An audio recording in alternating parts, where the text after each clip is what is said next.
Bien, buenas noches con todos. El día de hoy vamos a dar inicio a la sesión número 3 de este diplomado de primeros auxilios no psicológicos. Espero hayan tenido una excelente semana eh, y estén con muchas ganas de seguir aprendiendo. Me gustaría saber si pueden ver las PPT. ¿Sí? ¿Las están viendo? Sí se ve. Bien, genial.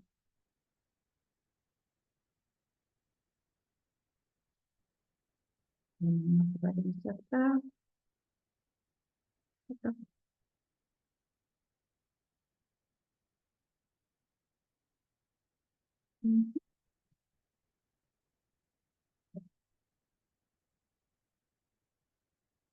Bien, el día de hoy, como dije, es la tercera sesión. Eh, Trata sobre la primera ayuda emocional, la crisis y sus fases. Como sabrán, estamos expuestos ante diversas situaciones en nuestra vida cotidiana. Mm, a veces nos sorprenden los momentos sorpresivos, los periodos en crisis, ¿no? Para lo cual muchas veces no estamos preparados, ¿no? Ni psicológica, ni físicamente, en cuanto a material, muchas veces estamos preparados. Bien, pero antes de continuar, me gustaría saber si ustedes hace 2 sesiones se les pidió que vieran un video, una película, Náufrago.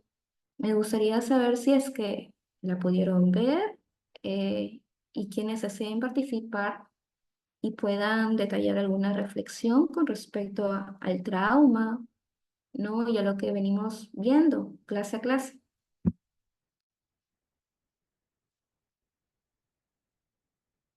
A ver, ¿quién puede participar? Yo, profesora. Bien, excelente. A ver, Carmen. eh, bueno, sí, la película El Náufrago la he visto varias veces porque a mí personalmente me gusta mucho. Me Ujú, gustó mucho y me encantó ver en algún momento de mi vida familiar a mi padre mirando la película y llorando, ¿no? Llorando por el episodio en el que la pelota, la cual él humanizó y le puso por nombre el nombre de la marca de la pelota, ¿no? Wilson. listo. eh, el mar se lo llevó, ¿no? El mar se la llevó y él se quedó solo prácticamente en esa isla.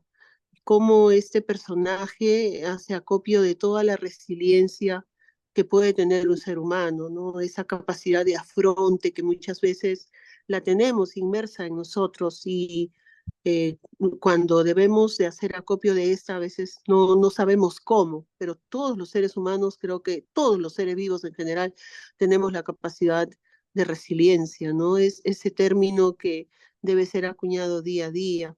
Ahora, otra parte también perdón, de la resiliencia del personaje es cuando él regresa ya a la realidad, regresa, ¿no? A su ciudad, eh, que es recibido pues con muchos honores, todo, pero él se sentía triste porque en verdad perdió al amor de su vida, ¿no? Lo encontró ya casada con otra persona, pero él al final dice palabras muy importantes, ahorita no las recuerdo, pero como que va a empezar nuevamente, ¿no? A vivir otra etapa de su vida. Esos son los momentos que a mí me han impactado mucho, cuando él se corta, ¿no? Que otra persona, pues como se diría criolla. Ujú. Sí, muy oportuna tu intervención, Carmen. Me imagino que... Obviamente tira la toalla, ¿no? Sin embargo, de todas las... Ajá. Hola. Sí, esas son las partes que a mí me han impactado de la película. Muy bien, Carmen. Muy bien. ¿Alguien más desea participar? Buenas Maribel. noches, Hola, doctora. Maribel, Sí, buenas noches. Qué gusto escucharte. Cuéntame. gracias, doctora. Bueno, sí, mire, en realidad la película tiene muchas partes muy importantes, pero yo quiero rescatar algo muy importante desde el principio de la película. Ya, es el actor, bueno, no es el nombre del actor, sino más bien Chuck Nolan, ¿no? Que es Ujú. el que representa Tom Hanks. Ya, es una persona eh, muy optimista, es un líder nato, ¿ya? Entonces, yo pienso que esos aspectos de su personalidad son los que lo ayudaron, ¿no? A afrontar todas las situaciones que se le presentaron en la isla, ¿no? Cuando cae el avión, ¿no? Entonces, eso es lo que rescaté desde un principio de la película, ¿no? La personalidad del actor, de Chuck Nolan. Muy bien, Ya, Maribel. era muy, y aparte de eso también muy humanista, muy humano, un hombre muy bondadoso, muy noble, ¿no? Todos esos aspectos de él son los que considero yo que lo ayudaron mucho cuando se encontró solo en la isla, ¿no? Y las habilidades, pues, ¿no? Que desarrolló estando ahí, ¿no? Que son, que son muchas veces las situaciones que a nosotros se nos presentan en la vida y no sabemos que podemos tener todo eso de alguna manera oculta, ¿no? Se Exacto. desarrollan en esos momentos de difíciles, ¿no? Que se nos presentan en la vida. ¿No? Ujú. Y una cosa también que me llamó mucho la atención fue la aceptación que tuvo él, porque de alguna forma, o sea, tenía aceptación en la vida que llevaba ahí en la isla, ¿no? Y también, o sea, aceptación me refiero a las circunstancias que se le presentaron, ¿no? Una persona muy, eh, ¿cómo le digo? Era muy perseverante, ¿no? Una Excelente. persona perseverante, o sea, no se rendía, ¿no? O sea, él mismo se daba esos ánimos, tan es así que por eso es que crea a este personaje que es el Wilson, ¿no? El de la pelota. Claro. ¿No? Que crea a Wilson, ¿no? Y para no sentirse solo tampoco en una situación así, ¿no? Ujú. Por eso digo, o sea, todo eso que de alguna manera nosotros como seres humanos, ¿no? Sacamos de adentro para poder sentirnos mejor, ¿no? Ante Excelente. las adversidades, ¿no? Pero yo pienso que a él lo ayudó mucho su forma de ser, Sí, contaba con su unas personalidad. habilidades, ¿no? Sí, Con algunos rasgos de la personalidad que de repente jugaron a favor en ese evento sí, traumático. Pero sí, ¿cuál exactamente. consideras tú, Maribel, que fue el aprendizaje para el actor, ¿no? O sea, para el protagonista en la película? Porque como hemos mencionado en clases anteriores, de una situación Ujú, crítica cambia la perspectiva de la vida. ¿De qué forma ujú. le cambió la perspectiva de vida a a este protagonista? Mm, yo pienso que fue el tema de la aceptación. Ya. El aceptar la pérdida, ¿no? Porque de alguna forma él ya había aceptado a que había perdido a la novia en el accidente, ¿no? Y él lo dice, ¿no? Al final de la película él lo dice, ¿no? Y la volvió a perder otra vez, o sea, él sintió que esa pérdida era doble, porque dos veces la vuelve a perder. ¿No? Mm. Cuando, como quien diciendo, la encontré y la volví a perder, ¿no? Esa aceptación que él tiene de todo lo que le sucedió y de alguna manera, pues, iniciar nuevamente su vida, ¿no? Continuar con su vida. Ajá. Y también esto. Y valorar también las cosas que él hizo, ¿no? Porque él cuando está frente a la mesa, después del agasajo que tuvo con las personas que lo recibieron, ¿no? Comienza a mirar los cangrejos, ¿no? Las tenazas que tenían y los cangrejitos que él comía en el mar, ¿no? Y también el fuego, ¿no? Excelente, O sea, sí. todas esas cosas, no sé, yo las relaciono con el tema de la aceptación. Sí, efectivamente la aceptación es un tema que aborda mucho la película, pero también la aceptación a no tener el control de todo, ¿no? El protagonista era un Claro. controlador por excelencia, ¿no? Era un Ujú, líder, sí, pero trabajaba mucho con los tiempos, incluso Sí, tenía una sí, personalidad un efectivamente, poco sí. fría, Era ¿no? controlada, Respecto exacto, sí, a sí, la sí. empatía con sus compañeros, incluso antes del accidente, un compañero estaba pasando un evento muy difícil junto a su Con la esposo, esposa, ajá. ¿no? De un cáncer, Sí, y él no pudo, en tal caso, apoyarlo emocionalmente, ¿no? En ese momento. Y bueno, esto definitivamente sí, sí aprendió mucho con esa experiencia. Gracias, Maribel. gracias, gracias, Muchas doctora. gracias, Maribel. ¿Alguien más, por favor, que desee participar? Carmen, Maribel, ¿quién más?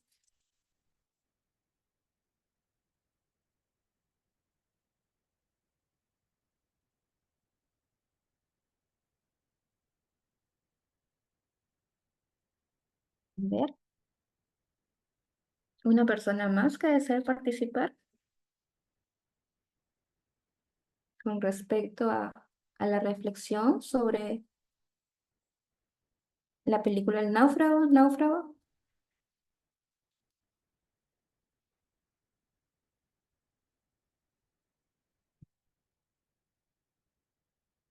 A ver, Sandra,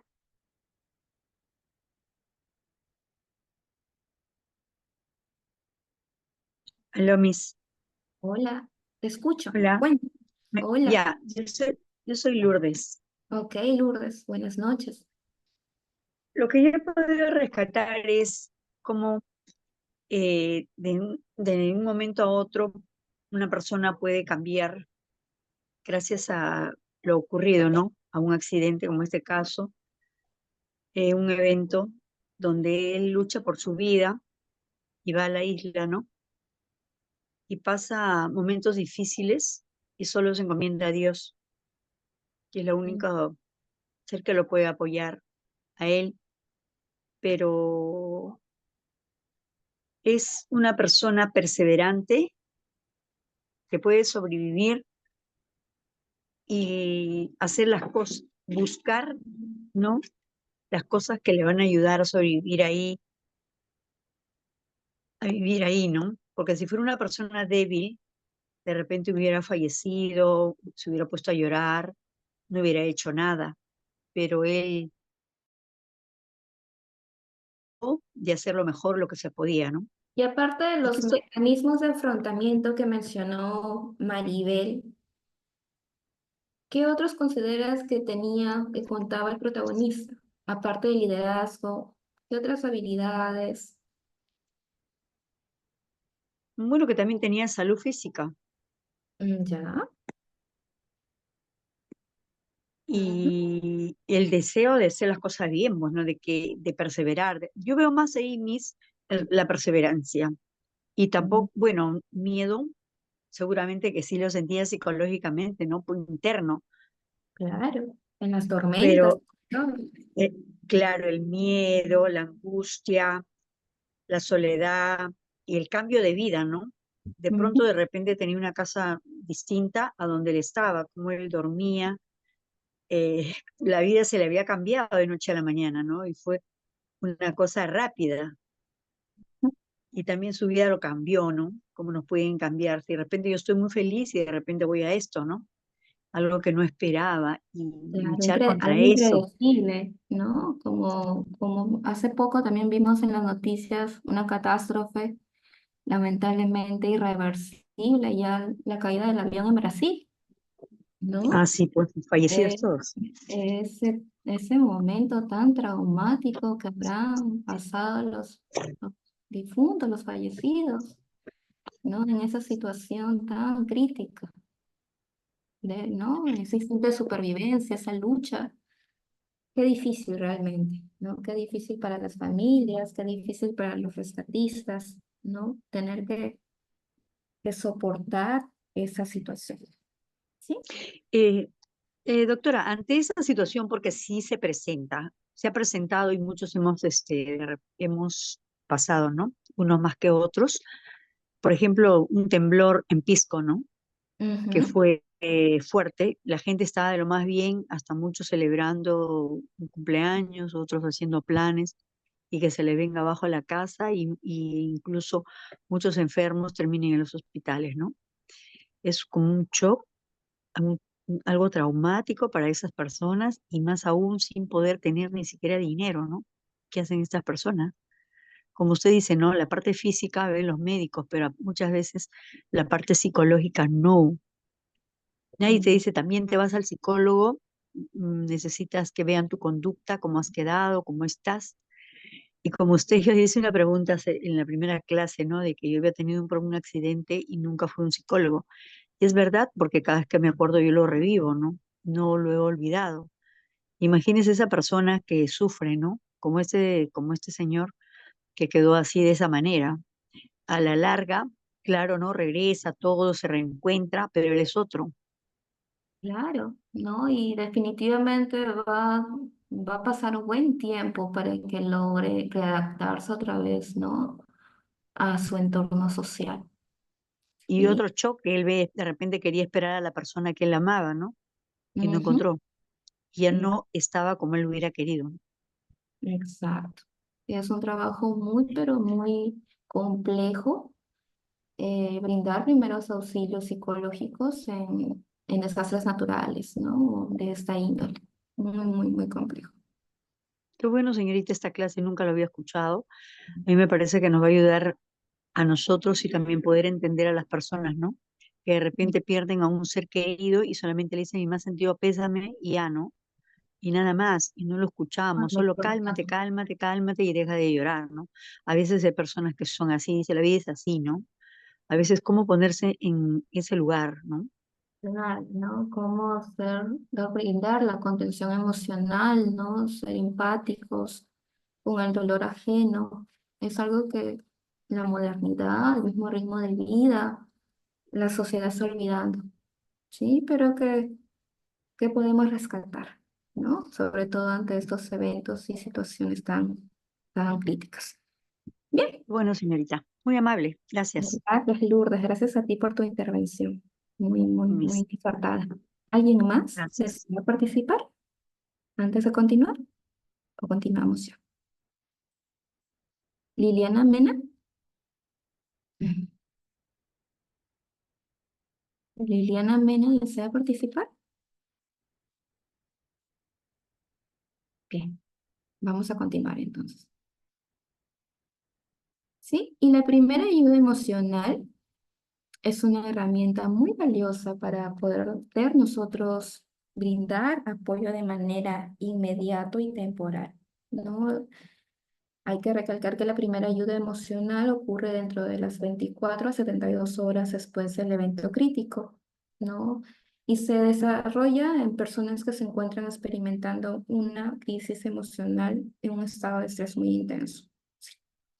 En la presente clase vamos a ver algunas definiciones teóricas, ¿no? Que siempre son muy importantes, que nos sitúan y nos estacionan con respecto a la temática, algunas técnicas, algunas estrategias de intervención, sobre todo, ¿no? En momentos de crisis.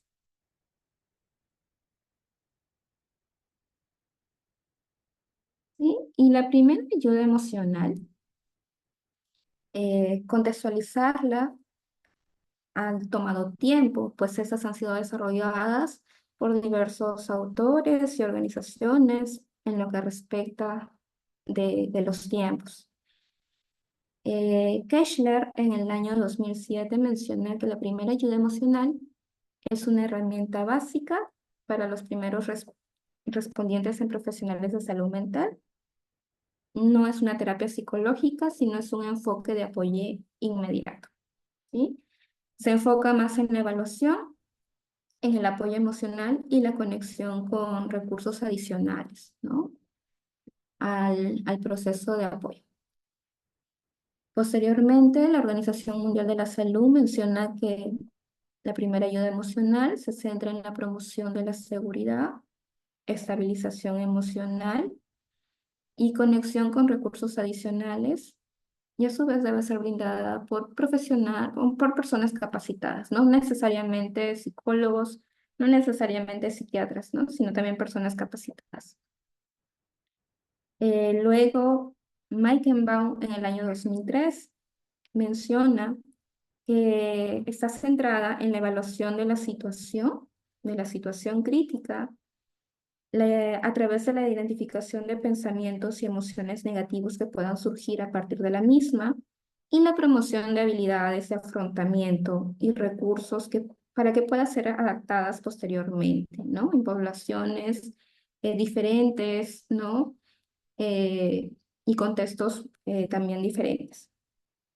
A su vez, Meichenbaum menciona que está centrada en un tipo de terapia cognitivo-conductual, ¿sí? En la cual vamos a ir a detallar más adelante. Por otro lado, la Asociación Psicológica Americana menciona que además se centra también en la promoción de la resiliencia, ¿no? Lo cual es muy importante para afrontar las situaciones críticas. Bien, y entonces tendríamos que partir por la definición de crisis, ¿no? La crisis está definida como un estado de desequilibrio emocional muy agudo que ocurre cuando una persona enfrenta un evento traumático, altas cargas de estrés, situaciones críticas que exceden sus recursos habituales de la cotidianidad de afrontamiento, ¿sí? Sobrepasan sus formas de afrontar la vida día a día. Además, requiere intervención inmediata para prevenir daños adicionales, según Everly Mitchell en el año 1999. Lindemann, en el año 1944, menciona que la crisis es un estado de desorganización emocional y cognitiva que ocurre después de un evento traumático o muy estresante, ¿sí? Eso es particular. Y aquí tenemos algunas fases de la crisis, ¿sí? Según la teoría de Everly y Mitchell en el año 1999. Estas fases cabe recalcar que no son lineales y que van a variar dependiendo de la persona y la crisis específicamente, ¿no? El tipo de crisis. Y la primera fase, según Everly y Mitchell, se denomina impacto y shock. ¿Sí? ¿Y a qué se refería esta fase?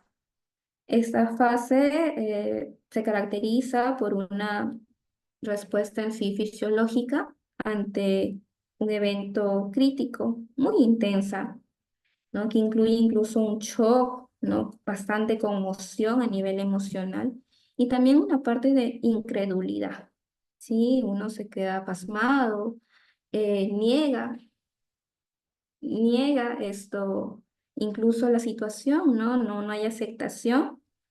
Y la persona, sobre todo en esta fase, pues se puede sentir muy abrumada, muy confundida, incluso desconectada de la realidad, ¿no? Y se le dificulta mucho tomar decisiones, de repente pelearse por sí misma incluso, ¿sí? Y eso con respecto a la fase del impacto y shock. La segunda fase, Berlin y Mitchell la denominan negación y confusión. Y pues mencionan los autores que aquí la persona comienza a negar o minimizar la gravedad de la crisis en sí, de la situación que acaba de ocurrir, debido a que, como mencioné anteriormente, se siente desorientada, confundida, ¿no? Y suele negar mucho lo que está ocurriendo como mecanismo de defensa ante el dolor que la situación esto expone, ¿no? Entonces, hay una fase de negación y confusión. La tercera fase la denominan ansiedad y miedo. Y pues aquí la persona comienza a experimentar estados de ansiedad, miedo, debido a una percepción de bastante peligro, una percepción de querer huir o escapar ante un evento que le genera mucha perturbación. Puede que la persona en este momento se sienta muy insegura, muy vulnerable de lo que está ocurriendo, incluso pueda tener mucho miedo, pánico y sobre todo pérdida de control, ¿no? Que hace que que aumente esta situación de inseguridad y de miedo. Sobre todo en esta fase, pues la ansiedad puede ser muy abrumador, ¿no? E interferir con la capacidad que tiene el ser humano para poder funcionar correctamente, ¿no? Incluso puede haber dificultades en sus relaciones sociales en ese momento, ¿no?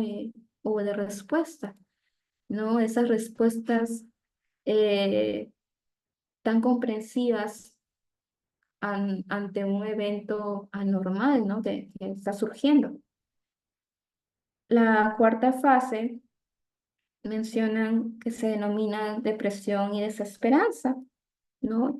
Y pues aquí la persona que ha sufrido un evento crítico comienza a sentirse desesperanzada, muy deprimida, ¿no?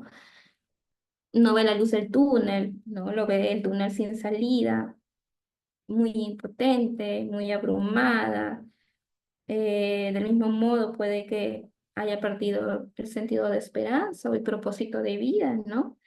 Como mencionó anteriormente su compañera, está bien, me repongo la situación crítica, pero al ver mi realidad, de repente mis personas ya no están, ¿no? Entonces puede ocurrir que en esta fase haya la pérdida del sentido de vida, ¿no? De querer continuar, del propósito que yo tengo para seguir andando. Muchas veces en esta fase nos podemos dar cuenta si es que las personas son vulnerables, han sido víctimas, necesitan de otro tipo de ayuda, de repente un tipo de ayuda más profesional. ¿Sí? Voy a leer el chat. Buenas noches.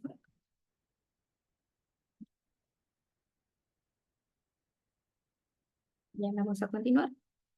Y la quinta fase, pues, es la fase de aceptación y reconstrucción, ¿no?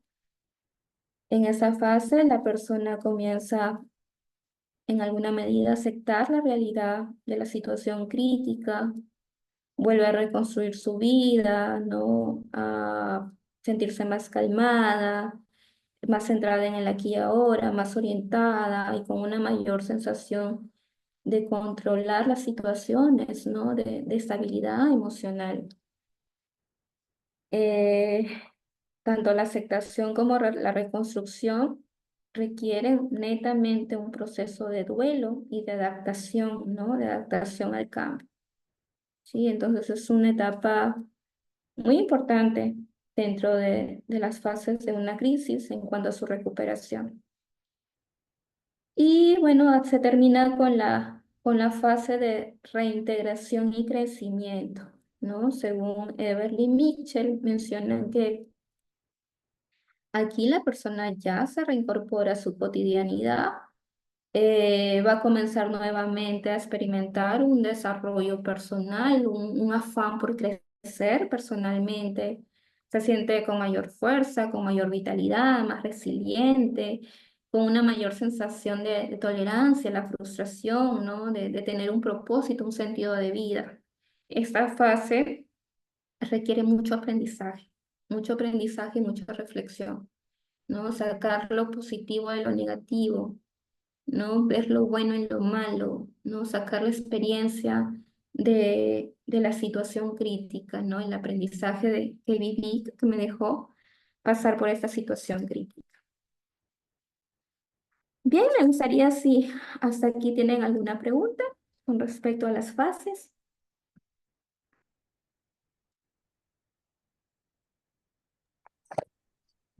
Profesora, todo claro. Bien. Claro. Bien, Carmen, tú hace un momento interviniste, participaste con respecto a la película Náufrago. ¿Me puedes describir algunas escenas de la película que se relacionen a estas fases de la crisis, según lo que acabo de mencionar? Ah, por ejemplo, la negación y confusión, creo que fue los primeros momentos, ¿no?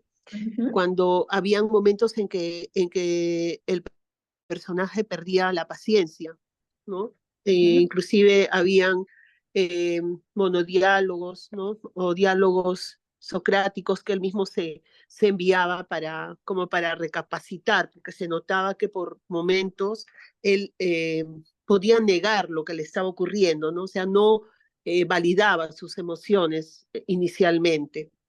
Luego, obviamente, también se puede apreciar, bueno, desde el comienzo, ¿no? Impacto y shock, negación y confusión. También, obviamente, presentaba ansiedad y miedo. Depresión no creo, pero desesperanza sí, cuando él, por ejemplo, preparaba sus balsas y no eran muy adecuadas y se desarmaban también, ¿no? Ujú. Llegó un momento también que él presentó aceptación y, ay, disculpe, estoy con el celular, No te preocupes. no, y reconstrucción, creo que es aceptación y Ujú. Y reconstrucción. Claro, reconstrucción. al final él presenta, ¿no? Estos elementos, estas fases de la crisis, porque él acepta su situación y lo que busca es, a través de la perseverancia, como lo han dicho las compañeras que me antecedieron, y yo sigo sosteniendo la resiliencia, que para mí es una capacidad increíble, que él logra, pues, ¿no? Aceptar y, y tratar, primero, de adecuarse al medio y segundo, de mejorar su situación. Y al final, pues, una reintegración y crecimiento, porque obviamente este personaje, si bien es ficticio, nos puede dar luces de que a cualquiera nos puede suceder muchas veces, como se dijo, ¿no? Por ejemplo, las personas que durante el terremoto de Ica estaban en festejos, estaban haciendo alguna cosa y al final se quedaron sin casa, se quedaron sin sus familiares directos, sin sus mascotas inclusive, ¿no? Sin pequeñas cosas que de repente para otras personas no son importantes, pero para esa persona sí es de valor, por ejemplo, ¿no? La pérdida de una laptop, por ejemplo, para un estudiante que no tiene recursos es valiosísimo, ¿no? Claro. Yo una vez estuve frente a una situación en la que un alumno de la Cantuta perdió su laptop y el jovencito lloraba mucho porque decía que esa laptop era más o menos como un año de trabajo para sus padres que eran campesinos. Ujú. Entonces él pasó por todo este periodo de duelo, por todas estas fases también de la crisis, ¿no? La mayoría de ellas. Esta es mi intervención, profesora. Muchas gracias. Genial, Carmen. Genial. Sí, tienes mucha razón. Has definido muy bien lo que es, lo que concierne las fases de la crisis según Eberly Mitchell. Y sí, la resiliencia es muy importante para afrontar estas situaciones, ¿no? Desarrollarla.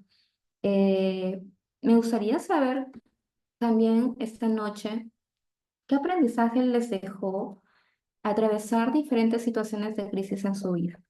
Empezaré por mí. Por ejemplo, uno de los momentos más críticos en mi vida me ha enseñado sobre todo a disfrutar más mi presente y valorar más a las personas que me rodean. Definitivamente. Me gustaría saber ustedes qué han aprendido con sus diversas situaciones críticos de la vida, si es que desean participar esta noche.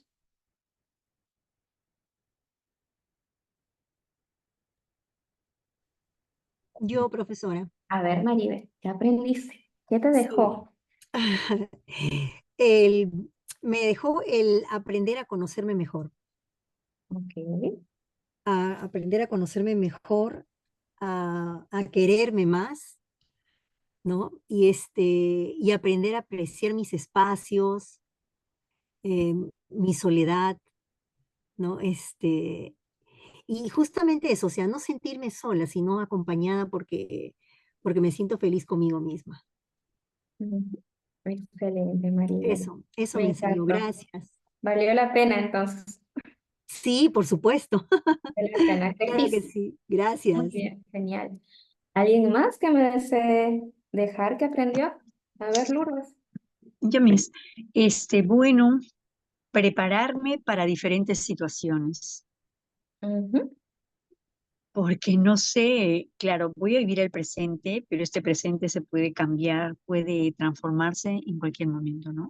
Porque yo también he viajado varias veces en el avión Cuando ha habido tormenta, el avión ha cambiado de posición y mucha gente que se había retirado los cinturones terminaron por el pasadizo del avión, niños llorando, ancianos caídos, la Fleijoster no se abastecía para ayudar y muchos pensábamos que eso era el último momento de nuestras vidas, viajar en un avión en un lugar casi ya yendo a la selva, no hay esperanza de vida, ¿no? O si sobrevivíamos, no sé de qué manera. Entonces, pensar que me puede suceder algo y de repente aprender o saber o poder creer que podría sobrevivir y alguien me puede ayudar, ¿no? Algo así. Porque yo veo acá, ¿no? Que estoy muy bien y de un momento a otro puede cambiar mi vida por algunas circunstancias, ¿no? Eso mismo. Gracias. Bien, bien, Lourdes. Eh, ¿Alguien más?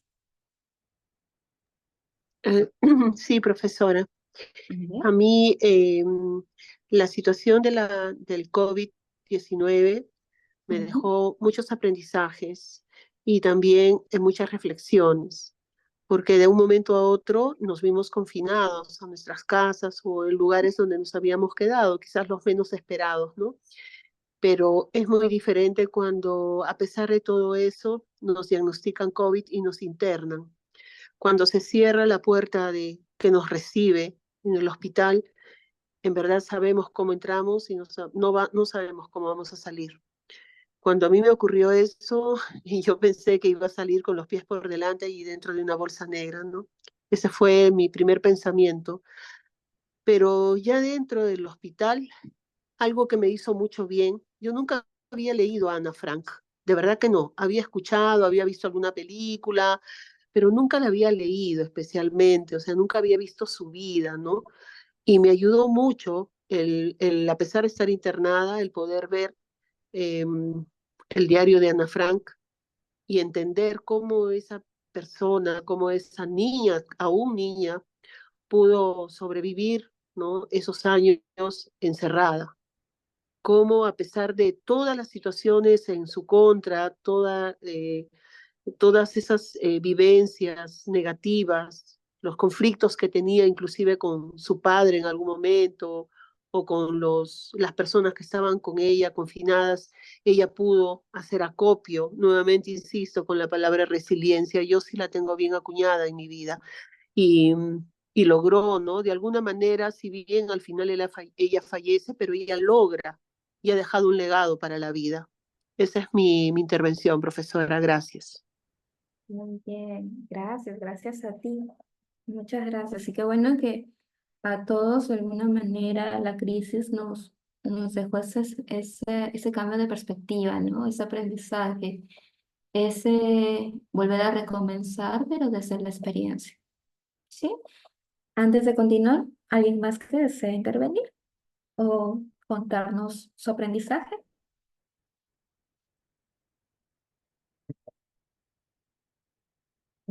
Entonces, vamos a continuar.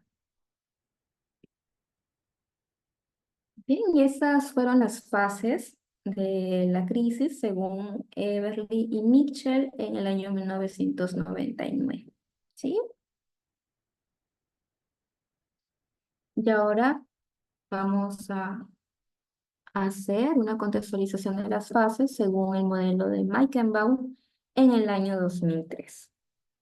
No, Meichenbaum enfatizaba mucho la importancia de la reestructuración cognitiva y el desarrollo de habilidades de afrontamiento en el proceso de superación de crisis. ¿Sí? En la fase uno mencionaba que se encontraba relacionada con la evaluación de la situación y pues aquí la persona evaluaba la situación y reconocía pues la presencia de un evento crítico, ¿no? De una situación que lo desborda. Se encuentra con una buena conciencia, ¿no? De la gravedad de la situación crítica. Y también en esta fase ocurre que se comienzan a buscar soluciones de apoyo, ¿sí? Para poder suplir los eventos traumáticos, ¿no? El segundo punto de esta fase menciona el autor que se encuentra con la identificación de pensamientos y emociones negativas. Y aquí pues la persona que atraviesa un momento crítico identifica tanto sus pensamientos como sus emociones que está procesando de forma negativa y que contribuyen y siguen manteniendo la crisis, ¿no? Aquí la persona va a adoptar una conciencia de patrones de pensamiento, ¿no? Y de emociones que en ese momento se están generando y que están afectando encontrar soluciones. Eh, Va a salir en este momento su lado creativo, ¿no? Surge el cuestionamiento y desafío de pensamientos y emociones negativas, ¿no? Debido a experiencias más positivas, ¿sí? Luego, la tercera fase está el desafío y reemplazo de pensamientos negativos, ¿no? Y Meikenberg menciona que aquí pues la persona desafía y reemplaza los pensamientos negativos, ¿no? Que le generan gran conflicto, gran perturbación, con pensamientos más reales, más objetivos, ¿sí? Y que se adaptan más a la situación, ¿no? Aquí se da un proceso de reestructuración cognitiva definitivamente, pues el individuo en crisis comienza a desarrollar o generar una perspectiva más equilibrada, una forma más positiva de ver la vida, más optimista, ¿sí? La cuarta fase, Meikenbaum menciona que se denomina desarrollo de habilidades de afrontamiento. Y aquí pues la persona va a desarrollar habilidades de afrontamiento y estrategias para manejar la crisis a través de un enfoque de desarrollar habilidades prácticas, ¿sí? Aquí ocurre una apertura, ¿no? De sensación de una mayor capacidad de afrontamiento al estrés, ¿no? De manejo de la situación crítica. Y como última fase, menciona que se denomina consolidación y mantenimiento de cambios, ¿no? Y menciona que se encuentra pues referida a que la persona pues hace un consolidado y mantiene los cambios procesados, obtenidos, ¿no? A través del cuestionamiento durante el proceso crítico, encontrando así un tanto sentido de prevención, ¿no? Ante posibles recaídas posteriores y mantenimiento de la resiliencia, ¿no? Que es tan importante. Definitivamente en esta fase, ¿no? Regresa la estabilidad emocional, regresa la confianza, ¿no? La seguridad, esa sensación de control, ¿sí? Y bien, me gustaría saber con respecto a esta teoría, ¿no? Si tienen alguna pregunta, Profesora, disculpe, tengo una pregunta. dime. A ver, lo que ocurre es de que menciona de que en la segunda y en la, claro, haber mencionado la segunda y la tercera fase, pero esas dos fases, la segunda y la tercera, a ver, por lógica sí sería más difícil si es que una persona tiene, por ejemplo, un trastorno mental, claro, un trastorno mental, ¿no? Entonces, en una situación de crisis como un duelo o un temblor o algo similar, ¿cómo nosotros, o sea, podríamos tratar de que, o sea, de hacer esta reestructuración cognitiva que menciona en la fase 3? No, no, no. Es que si tú ya ves en la identificación de pensamientos y emociones negativas, porque estamos dando primeros auxilios, ¿no? Primera ayuda emocional. Si tú ves que la persona está muy perturbada, ¿no? Y que tú no tienes los suficientes modos para poder apoyarla o recursos, pues automáticamente vas a buscar ayuda más profesional. Ah, ¿sí? ok, entonces, En el ya, claro, caso ahí de una entendí. persona vulnerable, como tú dices, con algún tipo de trastorno de la personalidad, ¿no? Un tipo de diagnóstico en salud mental, ya no te corresponde a ti. Claro, ¿Sí? porque hay también personas que, o sea, que, bueno, que puede ser de que tengan un trastorno mental, pero que imaginemos que ya ha llevado algún tipo de terapia, entonces ya este desafío y reemplazo ellos lo hacen ellos mismos porque anteriormente hayan llevado terapia. Ujú. Pero en el caso Ah, de que el problema sea más crítico, pues no está a tu ya, alcance y debemos ser claro, lo más como que ya se objetivos deriva. posibles para brindar la ayuda, porque podemos dañar más que ayudar. Ujú. Ok, entendido, ¿Sí? profesora, gracias. Genial, genial. ¿Alguien más que desee preguntar?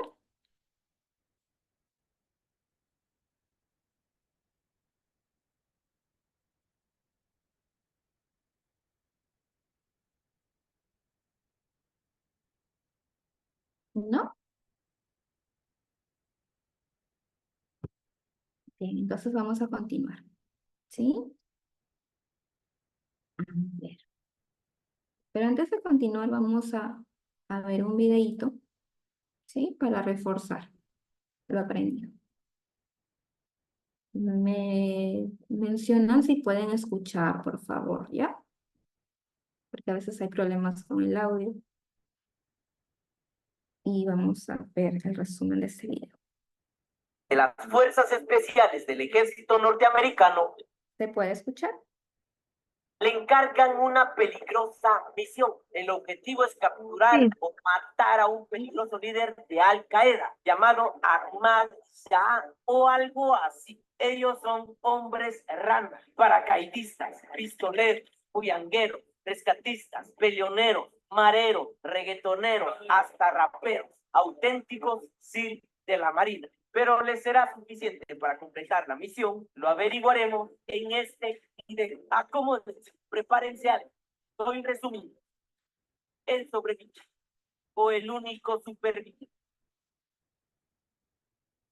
Esta historia la comenzamos conociendo a nuestros personajes principales. Ellos son Michael Murphy, Danny Deep, Matt Axelson, Marshall Luttrell, Pato el Novato y Kristen, el que pasa, el mero mero. Resulta que los primeros 4 son enviados a una provincia afgana. ¿Para qué? Se preguntarán ustedes. Pues para eliminar al líder talibán Ahmad Shah. Ustedes ya más o menos saben de qué. Él es responsable del asesinato de al menos 20 marines estadounidenses. Christensen se queda para vigilar desde su cama. Como es el jefe, tranquilo. No por gusto es el manda más. Y Pato porque es el novato. Él es el que acomoda las sillas, el que limpia la mesa. Ustedes entienden bien qué estoy diciendo. Obvio tiene ganas de salir a combate, pero por el momento aún no se le hace. Entonces, inicia la misión. Nada fuera de lo normal. No presenta mayor riesgo. Al llegar al lugar, se quedan escondidos en una montaña cerca de la aldea donde debería estar la copia barata de Bing. La onda es que sin mucho problema lograron encontrar al tipo que buscan. O sea, la misión puede terminar en pocas horas, minutos. Lástima que deciden bajar a una posición más cercana. Todo porque dice que sería imposible tener un disparo desde la montaña. Y porque no sé qué otras cosas. ¿Qué dices que se quede en el P1? Retrocedemos 20 metros y fijamos un PO2. Eso está bien. Ni modo, bajaron para abajo. Ahí ni bien se andaban acomodando cuando se topan con este viejo y con estos 2 niños. Nah, este no es un niño, tiene cara de quererlos plomacear. Por lo mismo se empiezan a pelear. Uno quiere matarlos, el otro los quiere dejar libres. Este piensa que hay que volarles la cabeza y este piensa que tiene un teléfono para ordenar pizzas. Además tiene miedo a que salgan en Univisión como asesinos y esas cosas. Al final intentan ponerse en contacto con el centro de operaciones para preguntarles qué onda con este asunto. Pero como no logran establecer conexión, Murphy, teniente líder del grupo, decide dejarlos en libertad absoluta. Todos creo que estamos de acuerdo que es una malísima decisión. Lástima que ya no hay vuelta atrás. Entonces los mensos suben a la cima de la montaña para pedir una evacuación. Qué mal que no lo consiguen. No hay señal. Se han metido en un clavo enorme.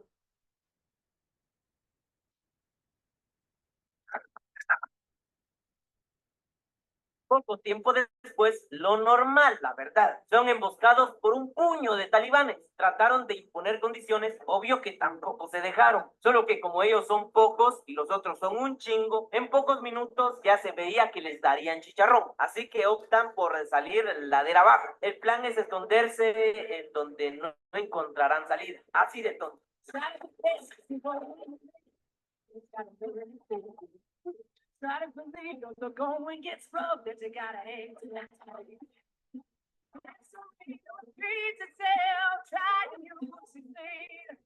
Todos quedaron hecho lata. De hecho, Dani hasta tuvo que ser arrastrado por Marcos. Igual no hay tiempo que perder. Siguieron haciéndole frente a todos los malicianos. Le pusieron pecho al asunto, aunque la verdad no hay posibilidad de salir vivo de esta. Y por eso, otra vez deciden saltar montaña abajo. Ahora, sin intención, está claro, dejan a Dani arriba. Es capturado por los calles y ellos, sin pensarlo dos veces, sin meterle relleno, le vuelan la cabeza. Mentira, pero sí lo matan.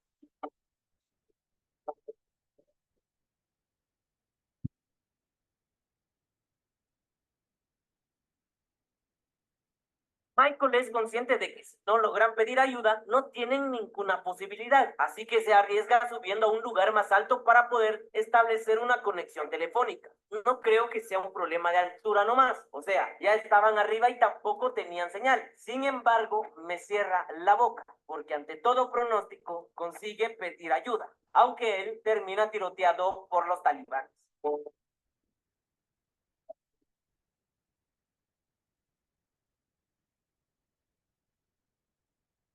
Todo pinta mal. Marcus está fregado, más porque sabe que él es uno de los culpables. Profesora, disculpe, no se ve el video. Decimos miau, cuando te aparece el jefazo y Pato junto a un equipón. No, hombre, estallan de júbilo. Ya se salvaron. El novato los vino a rescatar. Ya la ve. Lastimosamente, como los helicópteros venían sin los apaches, porque bueno, el primero es derribado por un RPG, que sabrá Dios que es un RPG. La cosa es que mandan al Duke al otro barrio.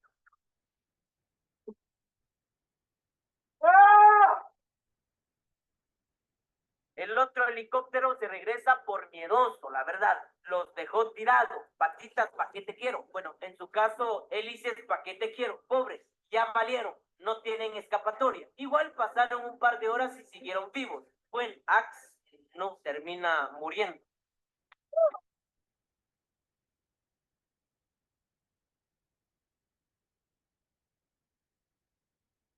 Marcus continúa, aunque solo, no le queda de otra. Ya estuvo que no lo llegarán a rescatar. Entonces se va más para abajo, todavía no aprende. Llega hasta un río y ahí se encuentra con unos afganos. Lo primero que piensa, ahora sí es reventarlos con una granada. Eso lo hubiera hecho al principio, menos. La onda es que en vez de capturarlo o matarlo, este tipo decide ayudarlo. No le da buena espina, pero es que tampoco tiene más para escoger. Así que termina en un pueblo, en la casa de Gulab, el afgano que le está ayudando. Y paso el compa, le da ropa, le atiende las heridas y hasta le da de comer. Lo importante es que él escribió una carta de rescate y uno de los que lo andan ayudando le tiró el paro de llevarlo a una base estadounidense. En pocas palabras, ya se salvó, lo vendrán a traer, o tal vez no. Resulta que los talibanes llegan al pueblo primero. Estalla el asunto porque los hombres de la aldea no se dejaron amedrentar, vamos. Entonces, tremenda tiroteada se arma. Los talibanes malos versus los talibanes buenos, o no sé qué serán ellos, pero versus ellos.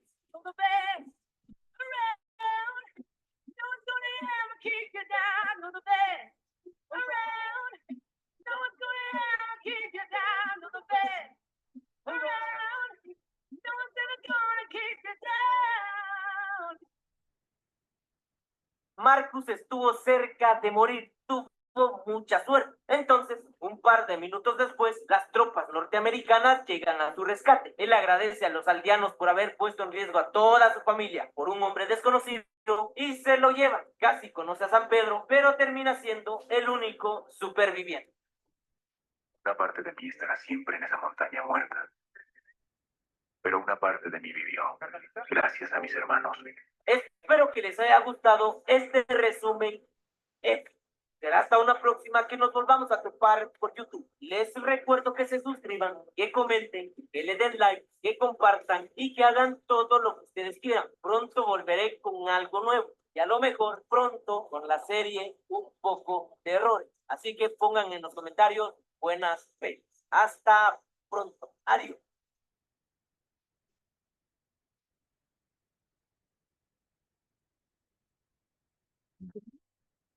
La serie resumen de películas llega. Bien, eso. ¿Pudieron apreciar el video?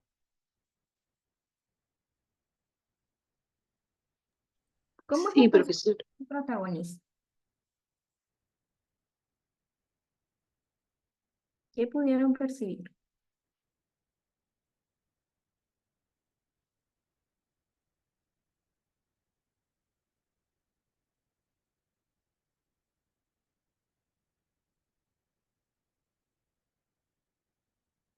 Hola.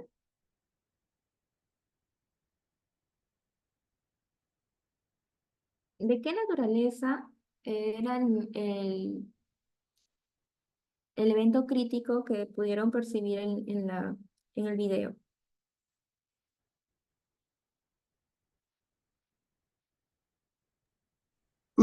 Profesora, me parece que fue la guerra de Medio Oriente, que tenía que ver algo con los talibanes. Mm, Mm, sí, por rato se cortaba un poco el video, pero no sé, yo como le comenté al comienzo estoy un poco lejos estoy con la señal bastante difícil, pero yo sentía en algunas partes como que tomaban el evento traumático con un poquito de sarcasmo, Ya, pues, pero o estoy mal, no sé, algo no así, como, o sea, sé, como que habían dos ese posiciones, video. ¿no? Dos Ajá, posiciones. ajá, es una crítica que le hacen realmente al video, ¿no? Pero la temática del video Sí, no es un conflicto claro, exacto. bélico, no es un evento crítico. Estas personas, tras un evento de crisis, al volver a su entorno social, al tener que adaptarse, es un proceso lento de recuperación, ¿no? Si bien las consecuencias del trauma no desaparecen, incluso puede que se aumenten conforme pasen los días, ¿no? Porque uno no sabe cómo va a reaccionar, pero a las finales la persona tiene esa capacidad para volver a readaptarse a una situación nueva, ¿no? Y de afrontar un evento traumático, ¿sí? ¿Alguien más desea participar? ¿Qué es lo que pudo apreciar?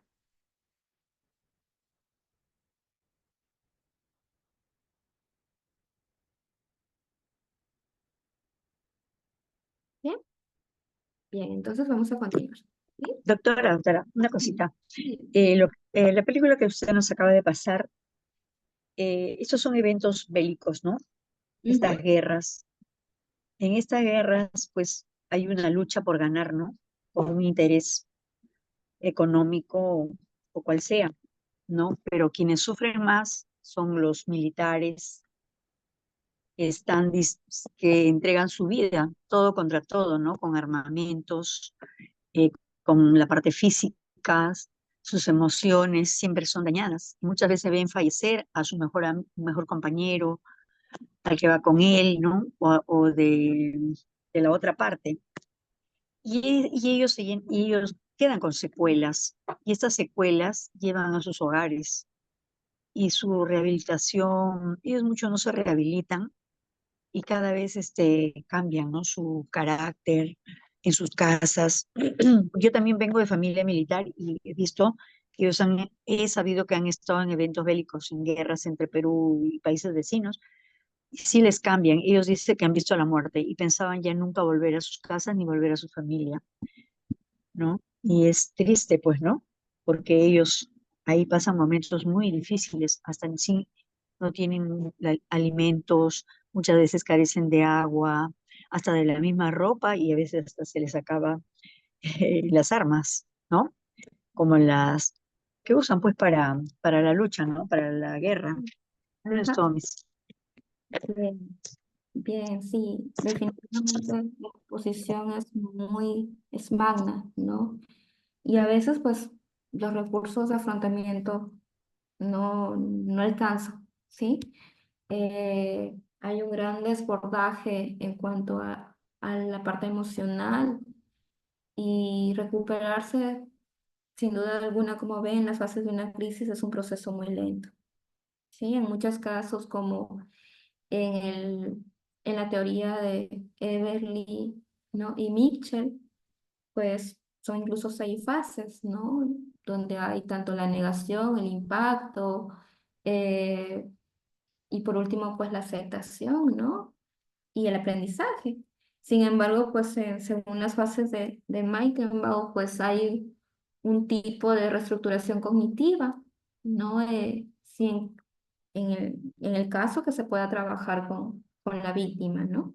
Porque, como mencioné anteriormente, hay situaciones en las que tenemos que referir los pacientes a una ayuda más profesional.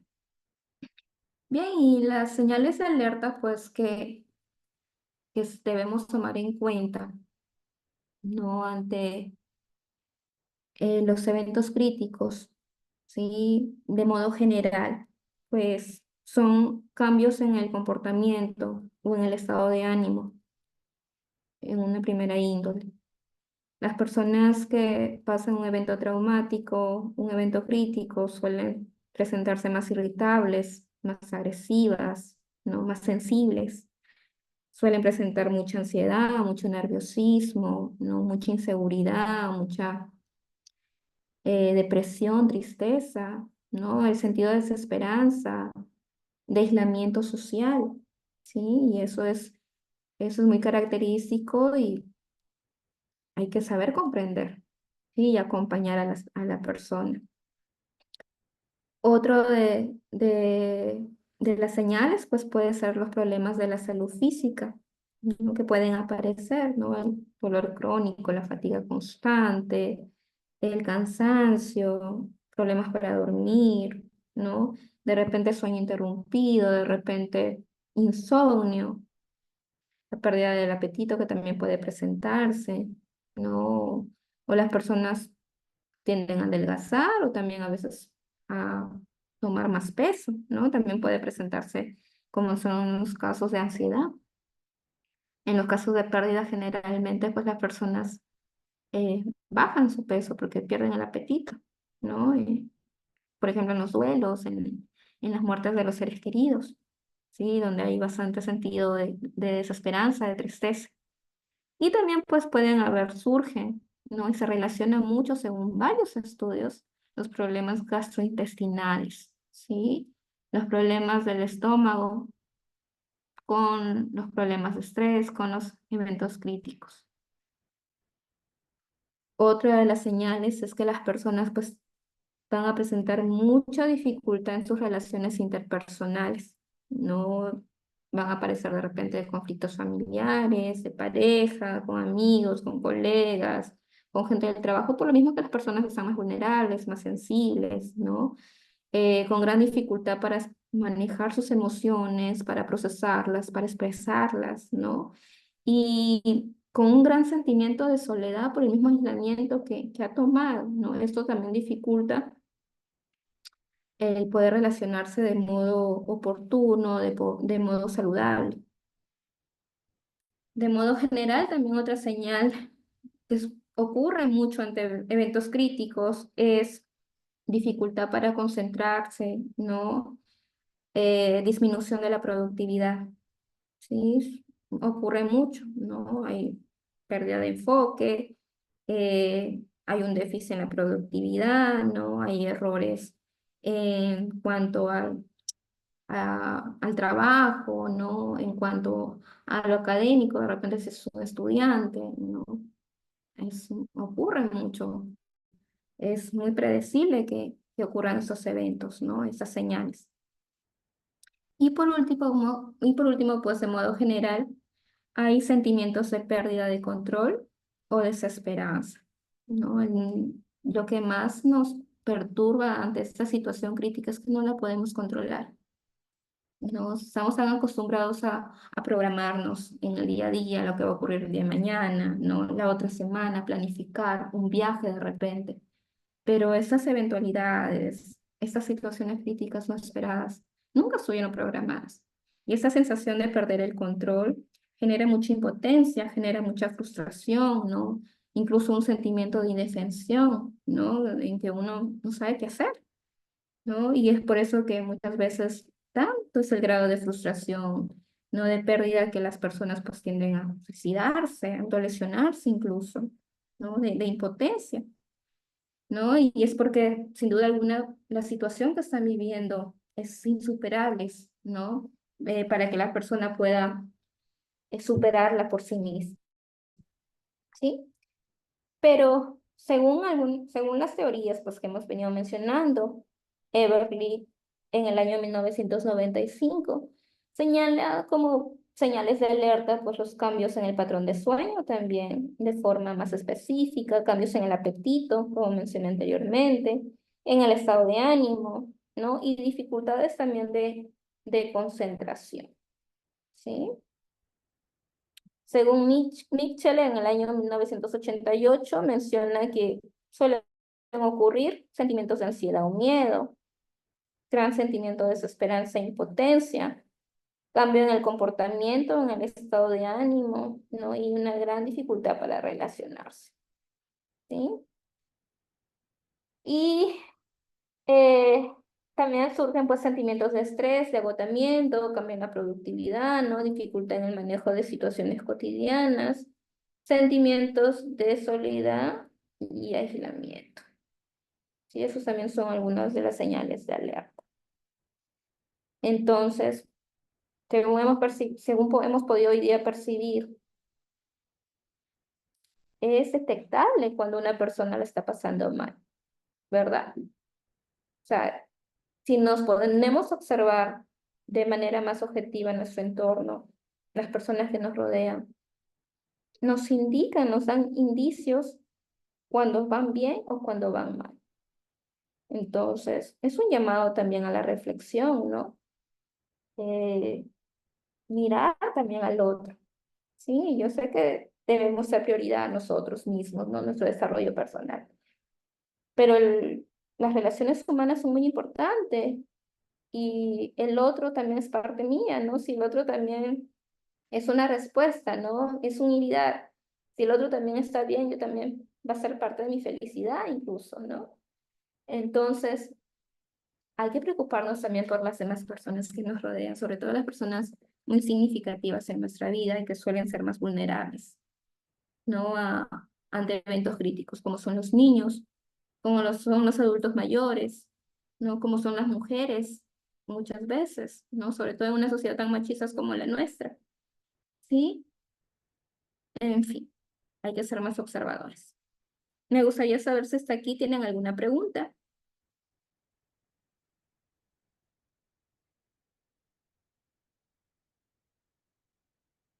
Hola.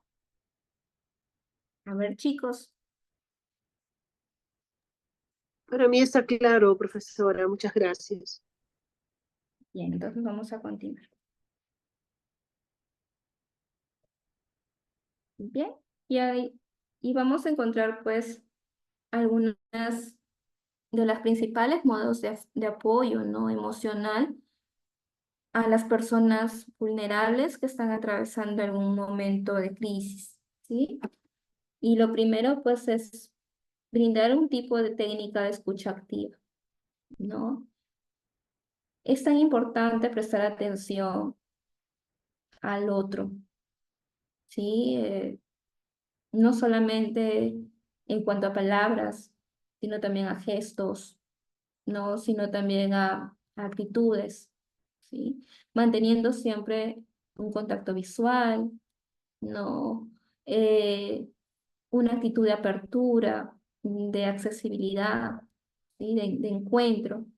Y sobre todo, pues evitando interrupciones, ¿no? Que puedan interferir en la comunicación.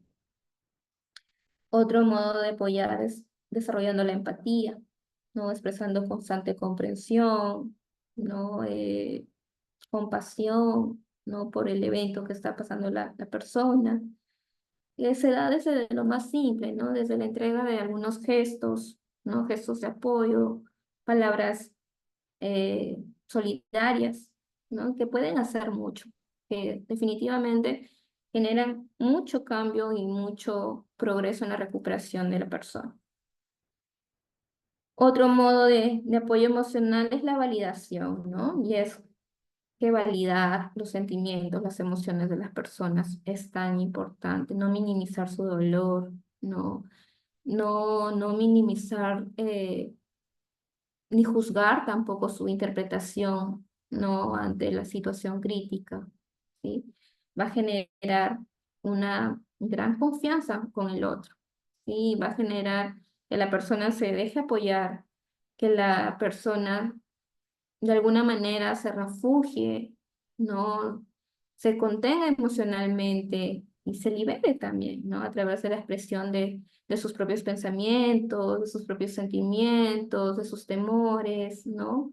Y ir de a pocos, pues, aplicando, ¿no? Convirtiendo estos temores, ¿no? En situaciones más positivas incluso.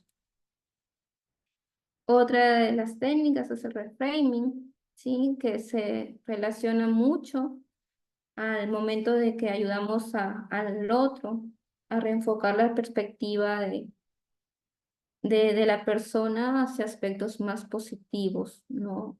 O posibles soluciones, ¿sí? A interpretar la realidad con otros ojos, ¿sí? A no ver solamente lo oscuro, ¿no? De la situación, sino también los colores.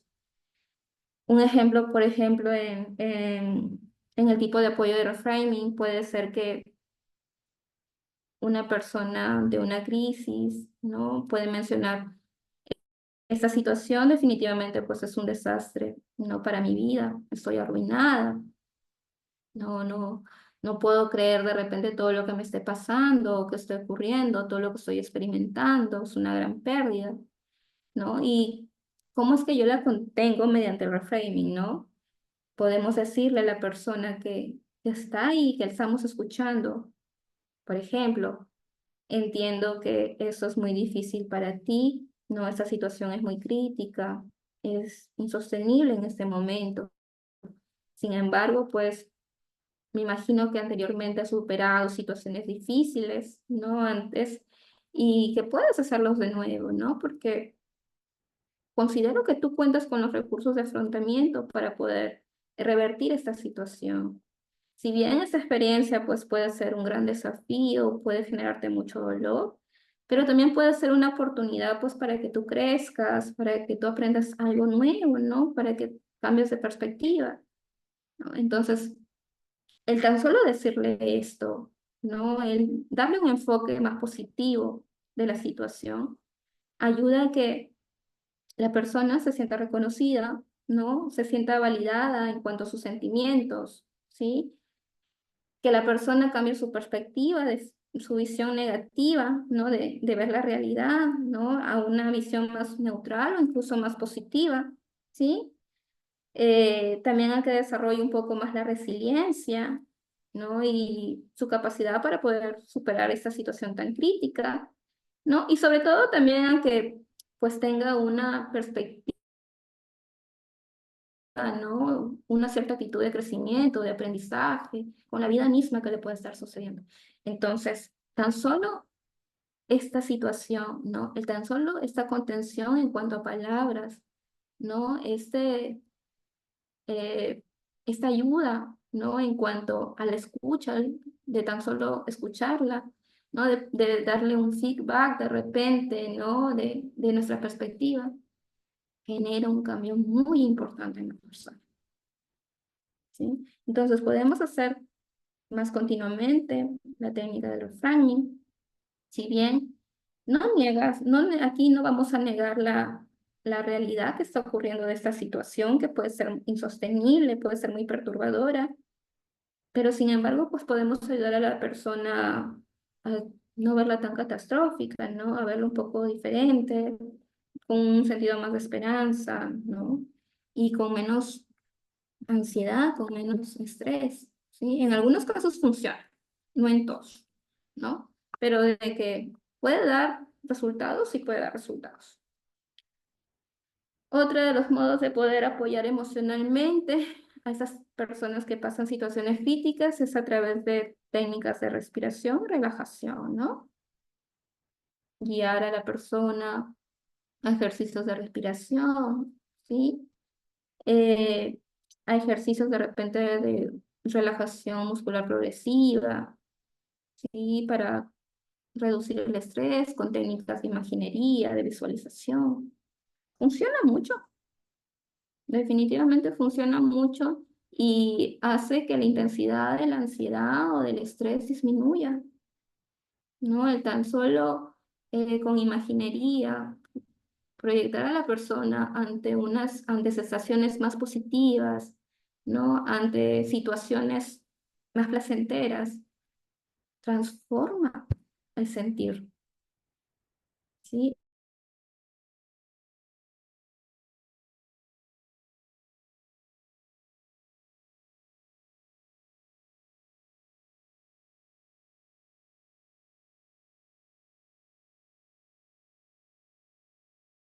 ¿No? El tan solo el acto de presencia, ¿sí? De acompañar a la persona en la situación crítica, ya suma mucho. Y entonces también es muy importante el apoyo físico, ¿sí? La técnica de problema-solución también es muy importante, ¿no? A través del planteamiento de soluciones específicas ante diversas problemáticas que puede encontrar ante el evento traumático, pues la intensidad de todas estas respuestas ante la crisis pueden disminuirse, ¿sí? Por lo tanto, los niveles de ansiedad, los niveles de depresión pueden disminuir. La técnica de mindfulness pues sirven bastante, ¿no? O sea, conectarlo con el aquí y ahora, con el presente, desde técnicas de relajación, psicoterapia, yoga, qué sé yo, todo lo que sume, ¿sí? Para que la persona pues pueda restablecerse.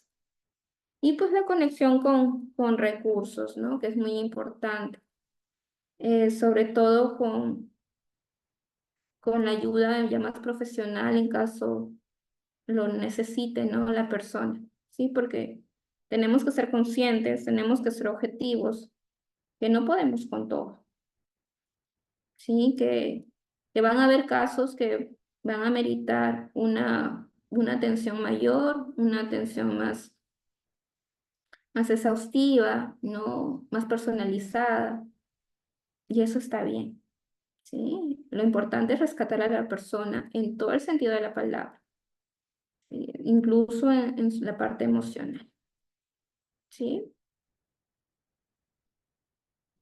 Y bueno, eso con respecto a los principales modos de apoyo emocional. Pero a las personas de primera instancia, ¿no? Sobre todo a las personas vulnerables, ¿no? Que han sido víctimas de un evento traumático. Pero sin embargo, entre los primeros auxilios psicológicos, la primera ayuda emocional, también puede que sea referida a las personas de apoyo, ¿no? A las personas, a los profesionales que participan en el apoyo a las personas vulnerables de diferentes situaciones críticas, ¿sí? Y pues en este caso van a haber dos técnicas, como es el debriefing y el diffusing, ¿sí? Estas dos técnicas, sin duda alguna, pues son técnicas desarrolladas por Mitchell, ¿no? En el año 1988, 1995, específicamente.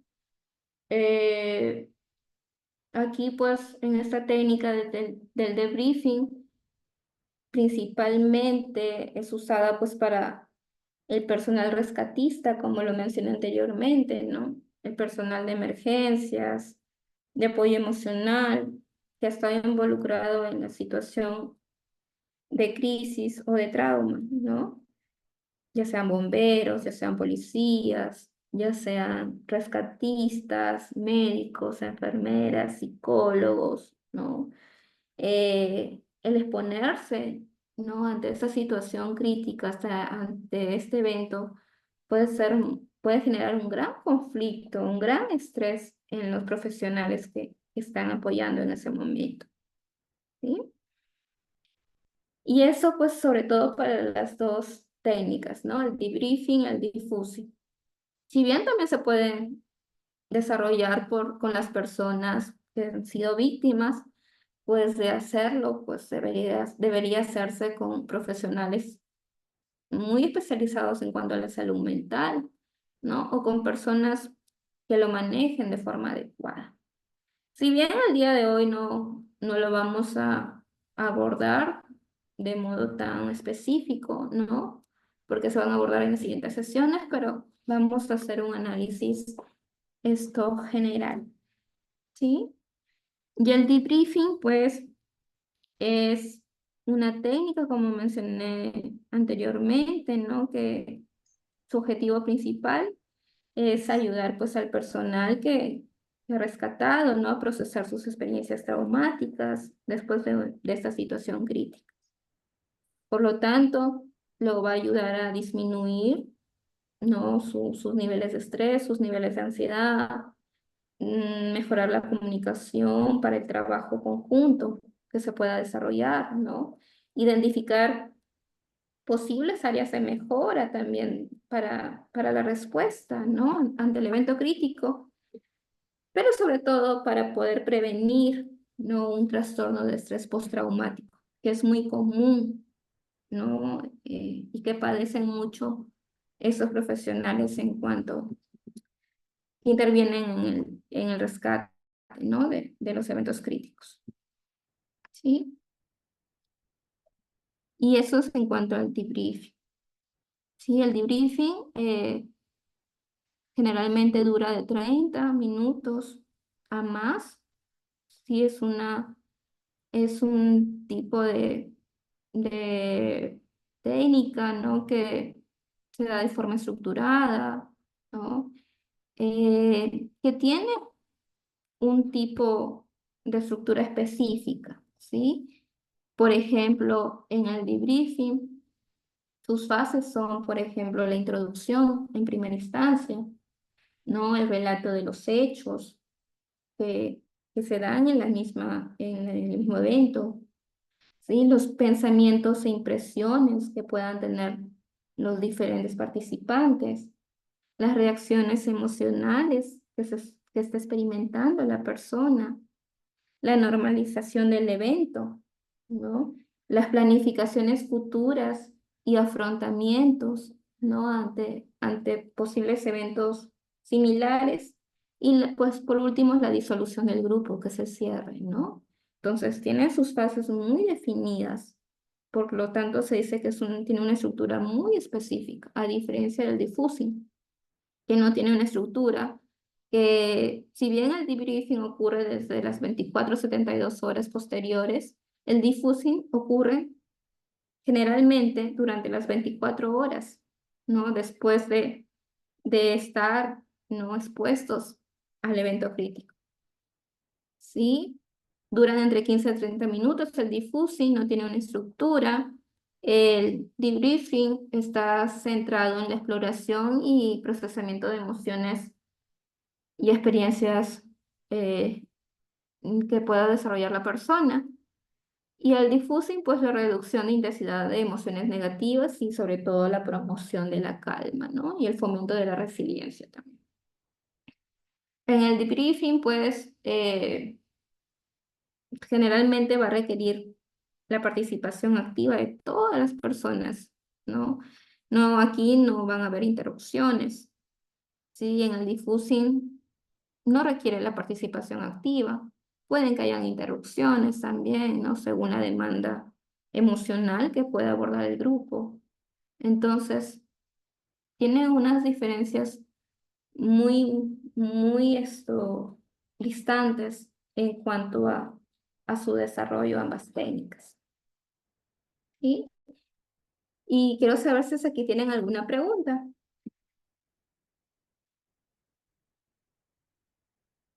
Hola.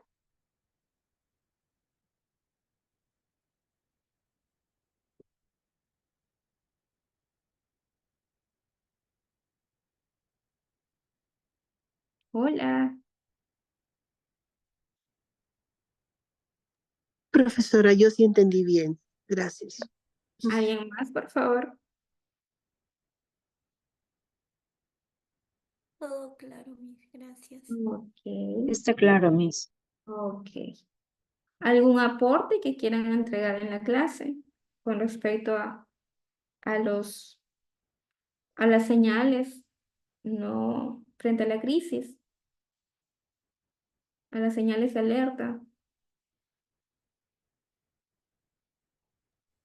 Profesora, yo creo que con respecto sobre todo a una intervención que tuvo casi al inicio, una de las compañeras era, por ejemplo, la observación es básica, porque de repente podría tratarse de una persona mentalmente vulnerable, ¿no? Y que su estado de crisis sea también exacerbado o haya exacerbado de repente alguna, de repente alguna situación ya de tipo mental. Entonces tenemos que tener bastante objetividad para poder tratar, ¿no? No todos los casos obviamente se van a manejar igual, pero siempre me parece que eso es muy importante, el poder detectar de repente, si es en el caso de niños, de repente un niño que esté presentando de repente o que tenga la condición de TEA, inclusive un TDAH, ¿no? O alguna discapacidad también, ¿no? Por ejemplo, las personas que tienen ceguera, también son muy fáciles de asustarse, de conmoverse, son muy sensibles, ¿no? Al igual de repente que el adulto mayor. O sea, no todas las personas van a tener las mismas situaciones de crisis, ¿no? Si bien a veces hay o existe un patrón, pero cada caso es muy diferente. Como le digo, no es lo mismo de repente trabajar con una persona, entre comillas, ¿no? Y está muy feo el término que voy a usar, normal, a una persona que tiene una condición diferente. Gracias por la oportunidad, profesor. Muy bien. Gracias a ti por intervenir. Y sí, correcto, es muy correcta tu apreciación. ¿Sí? ¿Alguien más?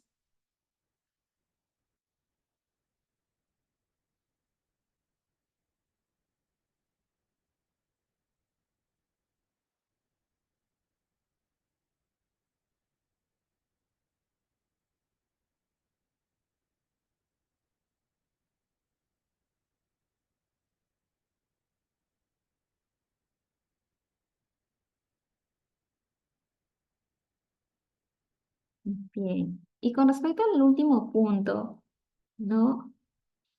¿En qué casos consideran ustedes que se puede implementar o desarrollar la técnica de debriefing? ¿Ante todos los casos críticos o ante algunos casos específicos?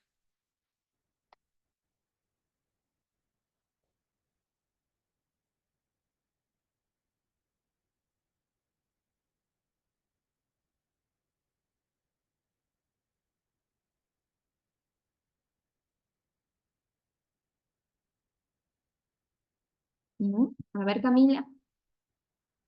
Profesora, creo que el debriefing se podría dar quizás en personas las cuales, o sea, quizás en personas las cuales no lo vería muy, no es que no lo vería muy apropiado, sino que creo que podría funcionar mejor quizás en personas las cuales han llevado como el duelo como tal, o quizás alguna situación que no tenga quizás que ver mucho con el entorno, sino más el cómo han procesado las emociones. ¿Y qué te hace pensar ello? Justamente lo que, bueno, más que nada lo que dice de que requiere la participación activa de las personas, porque, bueno, yo en mi caso estudio psicología y algo que nos mencionan bastante en bueno, en la universidad es justamente de que bueno, claro, a ver, que ellos aplican lo que vendría siendo terapias e intervenciones grupales, pero también se puede aplicar ese tipo de estrategias, claramente que como ya mencionaba anteriormente, no es como tal una terapia, pero sí ayuda a que se forme algo mucho mayor que vendría siendo el estrés postraumático. Entonces, el hecho de participar activamente así, o sea, en grupo, el hecho de participar o el mero hecho de ser escuchado y de centrarse, como menciona, en procesar las emociones y las experiencias, ayuda bastante a de que no se vaya a formar por completo ni se haga una especie de bola de nieve para que todo se vaya acumulando, sino como que se va em, procesando y soltando esas emociones que la persona tiene. Muy bien, excelente. Sí, lo acabas de decir.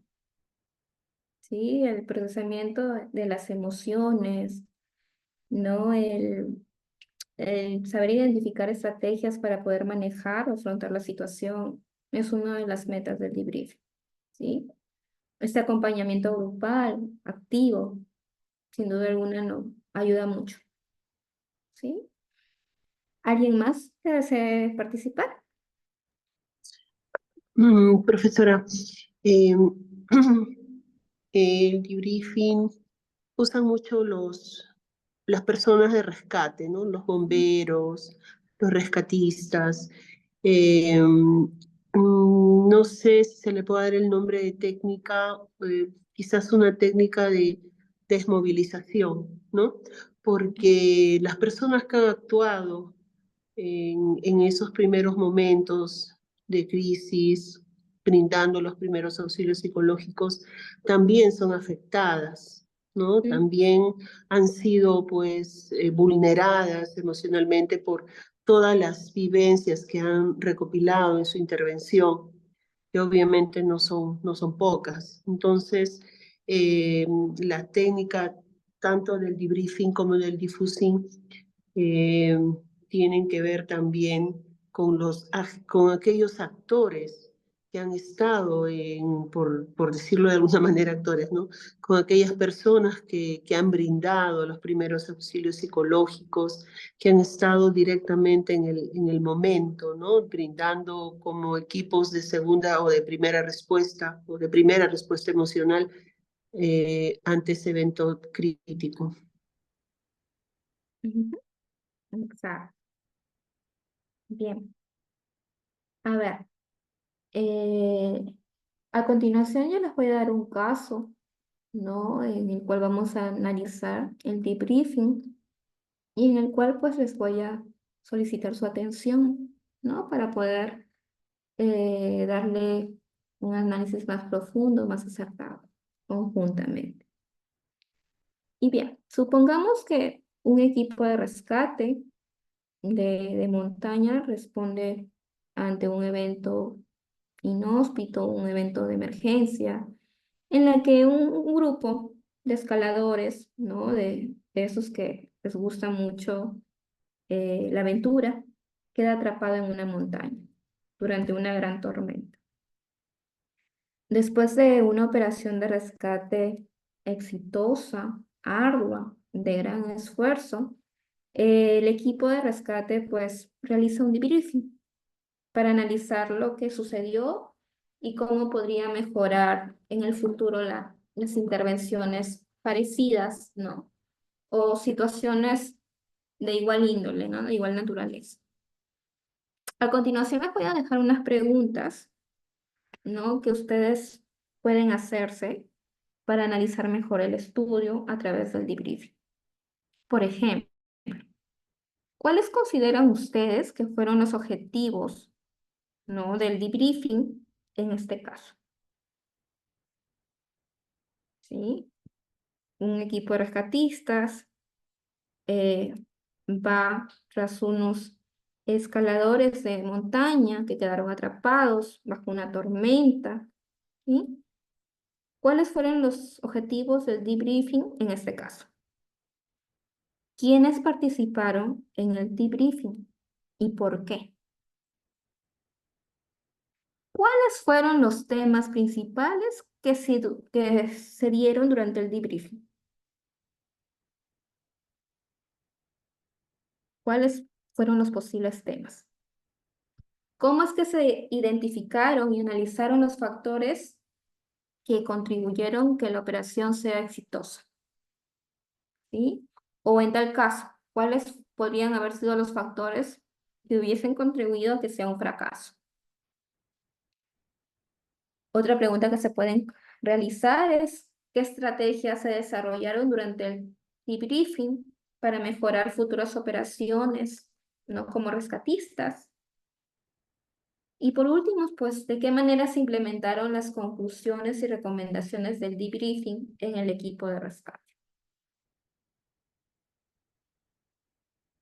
A ver, tomen unos minutos y analicemos, ¿sí? Los escucho. Profesora, si no fuera mucho, mucho pedirle, ¿podría repetir el texto, por favor? Solamente el texto El caso, de de lo que vamos a analizar, sí. ya. Un equipo de rescate de montaña, ¿no? Recibe un llamado de emergencia. Al parecer, un grupo de escaladores, ¿no? Quedó atrapado ante una gran tormenta. Ellos fueron al rescate, ¿no? Tras una operación muy ardua, lograron tener un rescate exitoso.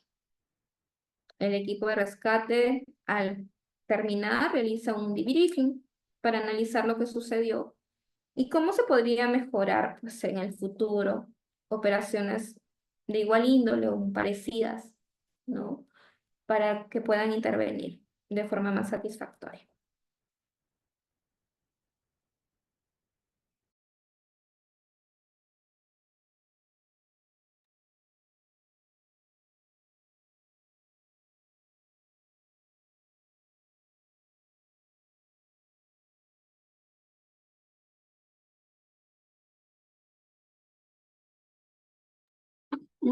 Maestra, el...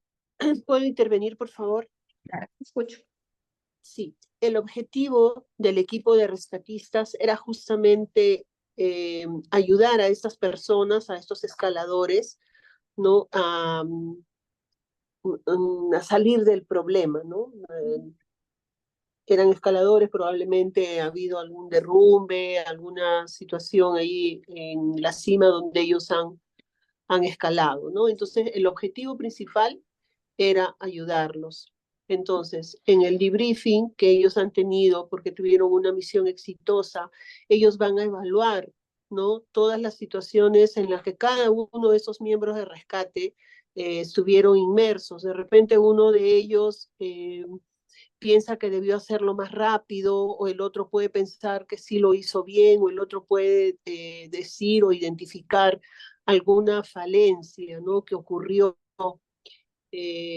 pero como al final el resultado fue exitoso, ¿no? Han descrito cada uno de ellos al momento de que cada uno de ellos da su opinión en el tiempo que se les da a cada uno para que hablen, porque tengo entendido que el debriefing siempre hay un monitor, una persona que dirige, ¿no? Entonces, sí. Entonces, cada uno ya expuso cómo se sintió en la situación. De repente, uno de los rescatistas pudo haber sido novato y tuvo miedo, que es lo más normal, ¿no? Porque el miedo es humano. Entonces yo de repente tuve esa sensación de temor de que no lo iba a poder sacar. Entonces eso también lo tengo que decir al momento del debriefing, ¿verdad? Entonces, cada uno va explorando dentro de sí mismo cuáles han sido mis fortalezas y cuáles son de repente mis debilidades para que yo las pueda mejorar en algún momento. Pero como en este caso, como usted nos lo dice, fue una acción exitosa. Todos creo yo que se felicitan, ¿no? Porque han mostrado fortaleza en la acción que han realizado. Gracias por permitirme intervenir, profesora. Genial, Carmen. Genial. No has podido tener una participación más acertada. Eso me alegra porque me hace notar que está muy comprensible. ¿Sí? Igual pues les voy a pedir que continúen abordando la temática, ¿no? Estamos aquí para aprender constantemente Ustedes también son profesionales en la salud mental, muchos de ustedes, ¿no? Así que no sean tímidos para participar, para intervenir. Yo creo que si todos participamos, podemos hacer de este diplomado un diplomado mucho más rico, un diplomado más fuerte incluso.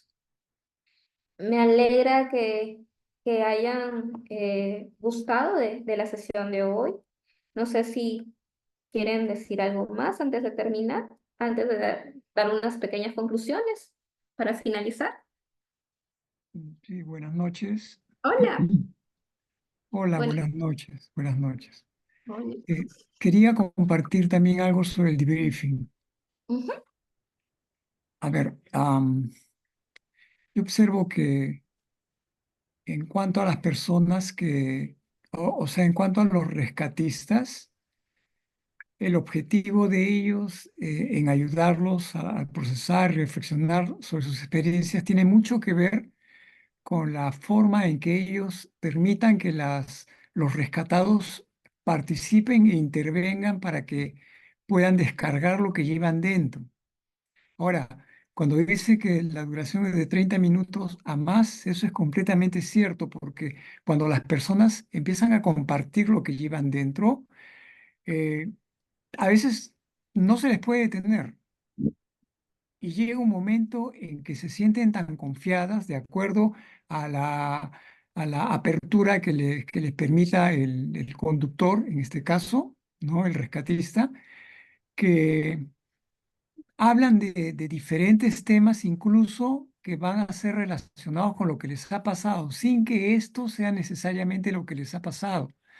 Por ello que en la estructura tiene que ver mucho pues con la descripción de los hechos, ¿no? Y la exploración de las emociones.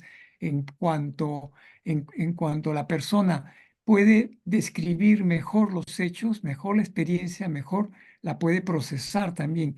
Y de otra manera, mejor esa descripción va a mejorar. Y no solamente va a mejorar, sino va a permitir que la persona que está expresándose identifique también otras situaciones que pueden ser y muy importantes en ese momento. Por supuesto que em, cada persona tiene sus propias características, ¿no? Y allí creo que va a depender mucho de la capacidad de manejo que tenga el conductor, en este caso el rescatista, ¿no? De poder orientar a la persona que en un momento determinado está explorando, está expresando y de paso está procesando también todo lo que ha vivido, porque no es fácil, diría yo, es muy difícil pasar por una situación de crisis y tener la tranquilidad de expresar todo lo que me sucedió de pronto y en forma ordenada. Muchas veces se expresa lo que primero llega a nuestra mente y más aún, ¿no? Muchas veces se expresa antes lo que estamos sintiendo.